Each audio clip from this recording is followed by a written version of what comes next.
Hello bachcho, let's see this question. The question says, in one of the exercise to strengthen the wrist and the finger, a person squeezes and releases a soft ball. Is the work done on the ball is positive, negative or zero during compression and during expansion? ठीक है, क्या है कि एक exercise के duration में क्या होता है, जो इंसान रिस्ट की एक्सरसाइज होती है, ठीक है, उसमें वो बॉल को क्या करता है, फर्स्ट कंप्रेस करता है एंड सेकंड ड्यूरिंग एक्सपेंशन. तो हमें बताना है वर्क डन पॉजिटिव है या नेगेटिव है. ठीक है, तो देखो पहले तो हम ये समझ लेते हैं वर्क डन पॉजिटिव कब होता है. वर्क डन पॉजिटिव होता है जब फोर्स और डिस्प्लेसमेंट की जो डायरेक्शन होती है वो सेम होती है. मतलब direction of force and displacement is same. ठीक है, S refers to displacement here. Similarly negative कब होता है,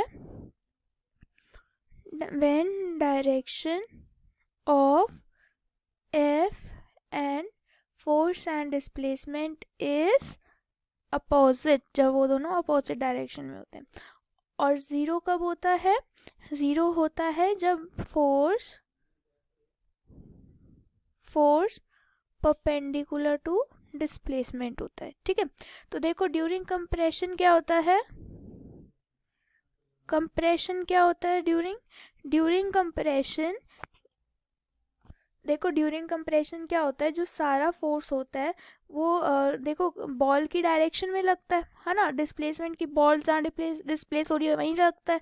तो कंप्रेशन के ड्यूरिंग अगर हमारी फोर्स की और डिस्प्लेसमेंट की डायरेक्शन सेम हो तो कौन सा होता है, पॉजिटिव. सो कंप्रेशन के ड्यूरिंग पॉजिटिव वर्क डन होता है. अब इक्वेशन सेकंड देखो, सेकंड मतलब कि ड्यूरिंग एक्सपेंशन. अब एक्सपेंशन के ड्यूरेशन में क्या होता है, एक्सपेंशन के ड्यूरेशन में जो फोर्स, जब देखो बॉल एक्सपेंड करेगी है ना, तो क्या होगा, फोर्स ऐसे लग रहा होगा बट एक्सपेंड वो अपोजिट डायरेक्शन में करेगी. तो जब हमारा फोर्स और डिस्प्लेसमेंट की डायरेक्शन अपोजिट होती है तो क्या होता है, फोर्स नेगेटिव होता है. सो हमारा आंसर क्या हुआ, कंप्रेशन में फोर्स पॉजिटिव होगा और एक्सपेंशन में फोर्स नेगेटिव होगा. Hope you understood well. Best of luck.